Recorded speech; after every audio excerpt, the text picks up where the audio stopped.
চাল ডাল সবকিছু বন্ধ করে দেবে বলছে। ছেলে মেয়েদের নিয়ে আমরা বাড়ি থাকতে পারি না। বসিরহাটে বিজেপির পরাজিত প্রার্থী রেখা পাত্রকে কাছে পেয়ে অভিযোগ করেছিলেন ভোট পরবর্তী সন্ত্রাসের ঘটনায় আক্রান্ত ও ঘরছাড়ারা। তাদের আশ্বাস দিলেন সন্দেশখালীর ঘরের মেয়ে রেখা। এতদিন তো লক্ষ্যের ভাণ্ডার দেয়নি, তাহলে কি আমরা খাইনি? গত 1 বছর ধরে দিচ্ছে, তাতেই আমাদের চলে যাচ্ছে। ওনার যদি ক্ষমতা থাকে তাহলে লক্ষ্মীর ভাণ্ডার বন্ধ করে দেখাক, হুঁশিয়ারি দিলেন বসিরহাটে বিজেপির পরাজিত প্রার্থী রেখা পাত্র। একই সঙ্গে তিনি জানান, কলের জল থেকে শুরু করে সবকিছুই মোদী সরকার দিচ্ছেন বলেই আসছে, কিন্তু মুখ্যমন্ত্রীর হাত হয়ে আসছে। উনি তো একবারও বলছেন না কিছু কাটমানি খেয়ে নিচ্ছেন, সেটা তো বলছেন না। একই সঙ্গে রেখা পাত্র বলেন, আক্রান্তদের নাম ফোন নম্বরগুলো লিখে দাও, তাহলে ওনাদের ফ্রিতে ডাক্তার দেখানোর ব্যবস্থাটা করে দেবেন। লোকসভা ভোটে বসিরহাট কেন্দ্র থেকে পরাজিত প্রার্থী তিনি, নাম তার রেখা পাত্র। ভোট পরবর্তী হিংসায় বসিরহাট লোকসভার বিভিন্ন প্রান্তে বেশ কিছু মানুষ আক্রান্ত হয়েছেন। বেশ কিছু এলাকায় বাড়ি ঘরদোর ভাঙচুরের পাশাপাশি এলাকা বিজেপি কর্মীদের মারধর, এমনকি তাদের দোকানপাট লুটপাটের ঘটনাও প্রকাশ্যে এসেছে। বসিরহাট লোকসভার পরাজিত বিজেপি প্রার্থী রেখা পাত্র হাল ছাড়ার পাত্রী নন। ইতিমধ্যেই তিনি বসিরহাট লোকসভার জয়ী সাংসদ হাজী নুরুল ইসলামের মনোনয়ন বাতিলের দাবিতে আদালতে পিটিশন দাখিল করেছেন। এছাড়াও সন্দেশখালী, হিঙ্গলগঞ্জ সহ বসিরহাট লোকসভার বিভিন্ন প্রান্তে আক্রান্ত বিজেপি কর্মী সমর্থকদের সঙ্গে দেখা করে তাদের অভিযোগের কথা শুনছেন রেখা পাত্র। তার দাবি, তিনি হেরে গিয়ে হাল ছাড়তে রাজি নন। তিনি যখন রাজনীতিতে এসেছেন তখনই শেষ দেখে ছাড়বেন।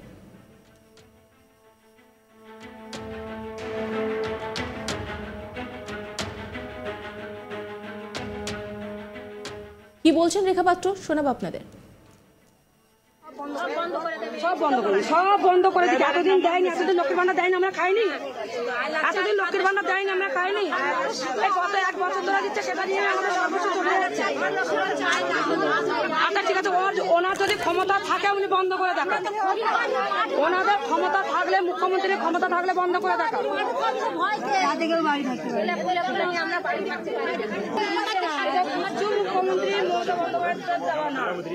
এগুলো আসছে কোথা থেকে? মোদী সরকার দিচ্ছে বলেই কিন্তু আজকে এখানে আসছে। উনি দিচ্ছে, উনি এনার হাতের থেকে আসছে। তাই ইনি তো একবারে বলছেন না যে ওদের থেকে কিছু কার্ড মানে আমি খেয়ে নিচ্ছি, এটা তো বলছেন না। ওনাদের নাম, ফোন নাম্বারগুলো লিখে দেওয়া হোক, দিলে আমি এটাও ডাক্তার দেখানোর ব্যবস্থা করে দেবো। ঠিক আছে, ফ্রিতে ডাক্তার দেখানোর ব্যবস্থা করে দেবো, কোনো অসুবিধা হবে না। সাধারণ মানুষের আজ রাস্তায় ওটা বন্ধ করে দিচ্ছেন, টিউবওয়েলে যাওয়া বন্ধ করে, টিউবওয়েলটা মুখ্যমন্ত্রীর বাড়ির থেকে এনে দিয়ে যাননি। রাস্তাটা ওনার বাড়ির, ওনার ঘাটের টাকায় রাস্তাটা করে দেবে না। এটা প্রধানমন্ত্রীর দেওয়া রাস্তা, প্রধানমন্ত্রীর থেকে দেওয়া টিউবওয়েল, তাই এটার উপরে মুখ্যমন্ত্রী এইভাবে জোর জুলুম করতে পারে না। সাধারণ মানুষ যাবেন, সাধারণ মানুষ টিউবওয়েলে যাবে, বাজারে যাবে, রাস্তায় হাঁটবে, তারপরে সব দেখবে। প্রধানমন্ত্রী নিজেই কথা দিয়েছে যে বসিরহাটের মা বোনেদের, বসিরহাটের লোকেদের উপর, মানুষের উপর ওনার নজর আছে। দেখছেন না বলে কি আর কি বিজেপির কোনো নেতা কর্মীরা দেখবেন না? অবশ্যই দেখবেন। মুখ্যমন্ত্রী দেখছেন না, মুখ্যমন্ত্রী চোখ বন্ধ করে এনাদের উপরে অত্যাচার করাচ্ছেন। অবশ্য উনি দেখে গেলেন এনাদের যে অভিযোগগুলো ছিলেন, এই অভিযোগগুলো ওনারা শুনেছেন এবং ওনারা যেটা স্টেপ নেওয়ার সেটা নেবেন। ওনারা শুনে গেছেন এবং ওনারা যে স্টেপটা নেওয়ার ওনারা নেবেন।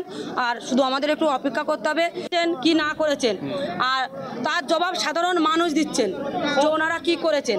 তাই এইটা আমি দ্বিতীয়বার করে আমি নিজে মুখে বলতে চাই না। সাধারণ মানুষ যেখানে বলছে সেখানে আমার কোনো বলার জায়গাই নেই। সাধারণ মানুষই প্রমাণ করে দিচ্ছেন যে মুখ্যমন্ত্রী মমতা বন্দ্যোপাধ্যায় কি করেছেন। এনএইটি রিপোর্ট তুলে ধরেছেন আমার কলিগ, দেখাবো আপনাদের। দেখো, আমরা ভোটের যে নির্বাচন পর্ব যখন শুরু হয়েছিল বা যখন প্রচার পর্ব শুরু করেছিলেন বিজেপি প্রার্থী রেখা পাত্র এবং তার অনুগামীরা, তখন কিন্তু বিভিন্ন সময়ে আমরা শুনতে পেয়েছিলাম যে বিজেপিকে ভোট না দিলে লক্ষ্মী ভাণ্ডার বন্ধ করে দেওয়া হবে। এরকম বেশ কিছু তথ্য বিভিন্ন সময়ে বিভিন্ন রাজনৈতিক নেতাকর্মীরা সেই সময় সন্দেশখালীর বুকে বলেছিলেন। এবং ভোট পরবর্তী সময়ে যখন আমরা দেখেছি বেশ কিছু হিংসার ঘটনা ঘটেছে, অর্থাৎ ভোট পরবর্তী যে হিংসা সেটা বসিরহাট মহকুমা বা বসিরহাট লোকসভা কেন্দ্রের বিভিন্ন এলাকায় ঘটেছে, যেমন হাড়োয়াতে, হিঙ্গলগঞ্জে, হাসনাবাদে, সন্দেশখালীতে। এবং এই সন্দেশখালী আমরা জানি যে দীর্ঘদিন ধরে এটা একটা ঘটনা ঘটে আসছে এবং দীর্ঘদিন বলতে প্রায় 5 মাস অতিক্রান্ত হয়ে গিয়েছে সন্দেশখালীর যে ঘটনা, যেখানে শাহজাহানকে নিয়ে ঘটনার সূত্রপাত হয়েছিল এবং পরবর্তীকালে জমি ফেরত এবং নারীদের উপরে অত্যাচারের ঘটনায় কিন্তু সন্দেশখালী বলা যায় যে আন্দোলনের মুখ হয়ে উঠেছিল এই রেখাপাত্র।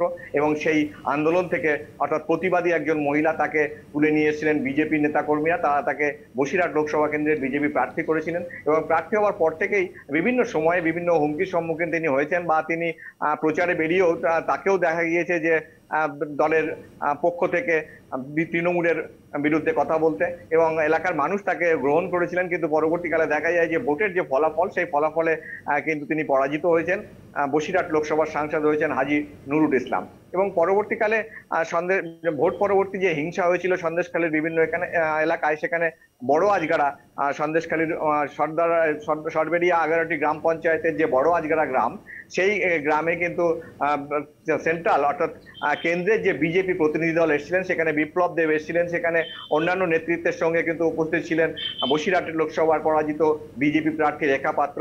এবং সেদিন কিন্তু গ্রামবাসীরা সঙ্গে যখন তিনি কথা বলছিলেন, তখন গ্রামবাসীরা তার কাছে অভিযোগ করেন যে বিজেপি না করলে, তৃণমূল না করলে লক্ষ্মীর ভান্ডার বন্ধ করে দেওয়া হবে, এরকম একটা কথা কিন্তু তার কানে এসেছিল। এবং তিনি তখন বলতে যান যে যদি লক্ষ্মী ভান্ডার তারা বন্ধ করতে চায়, বন্ধ করুক, দেখি তাদের কত ক্ষমতা। এরকম ভাবেও কিন্তু রেখা পাত্রকে সেদিন এলাকার মানুষদের সঙ্গে কথা বলতে দেখা যায়। যে আমরা বিভিন্ন সময় শুনে এসেছি যে তৃণমূল বিভিন্ন রকম উন্নয়ন প্রকল্প রাজ্যে চালু করেছে, যার মধ্যে কন্যাশ্রী, লক্ষ্মীর ভান্ডার থেকে শুরু করে বেশ কিছু প্রকল্প আছে।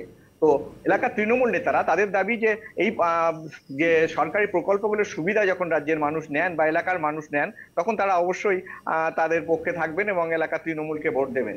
এই বিষয়টা কিন্তু বিভিন্ন সময়ে আমরা বিভিন্ন প্রচারে, তৃণমূলের প্রচারে দেখে এসেছি। ঠিক তেমনি ভাবে কেন্দ্রের যে নেতাকর্মীরা বা বিজেপির যে প্রার্থীরা, তারা প্রচারে এইভাবে অংশ নিয়েছিলেন যে কেন্দ্র সরকারের তরফ থেকেও বিভিন্ন প্রকল্প রাজ্যের মানুষের জন্য দেওয়া আছে এবং সেই প্রকল্পের সুবিধা যখন রাজ্যের মানুষ নেন, তখন কিন্তু তারা অবশ্যই বিজেপির সঙ্গে আছে, এরকম দাবিও তারা বিভিন্ন সময় করেছিলেন। এবং এটা দাবিও তারা দেখা যায় যে রাজ্যের যে কেন্দ্রের যে প্রকল্পগুলো, সেই প্রকল্পগুলোকে নাম ভাঁড়িয়ে রাজ্যের মানুষ ব্যবহার করে, রাজ্যের সরকার অন্য নামে ব্যবহার করছে এবং সে কারণেই তারা নিজেদের নাম করে সুবিধাটা সাধারণ মানুষের কাছে পৌঁছে দিচ্ছেন এবং সেটাকে যদিও সেটা কেন্দ্রের প্রকল্প। এই যে দাবি, এই যে দুটো রাজনৈতিক দল অর্থাৎ বিজেপি এবং তৃণমূল একে অপরের বিরুদ্ধে সোচ্চার হতে দেখা গিয়েছে বিভিন্ন সময় বিভিন্ন প্রচারে। তো এই বিষয়টাই কিন্তু মানুষের কাছে, মানুষ দ্বিধা বিভক্ত যে আসলে কি, এটা কি রাজ্য সরকারের প্রকল্প নাকি কেন্দ্র সরকারের প্রকল্প। এই প্রকল্পগুলো নিয়েই কিন্তু বিভিন্ন সময় বিভিন্ন মতবিরোধ দেখা দিয়েছে।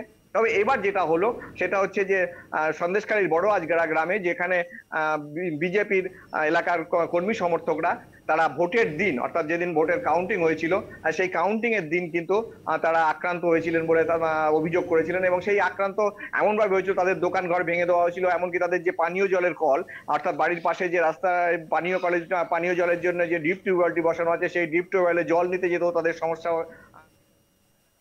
নজর রাখুন আজ তাক বাংলার ইউটিউব স্ট্রিমিংয়ে।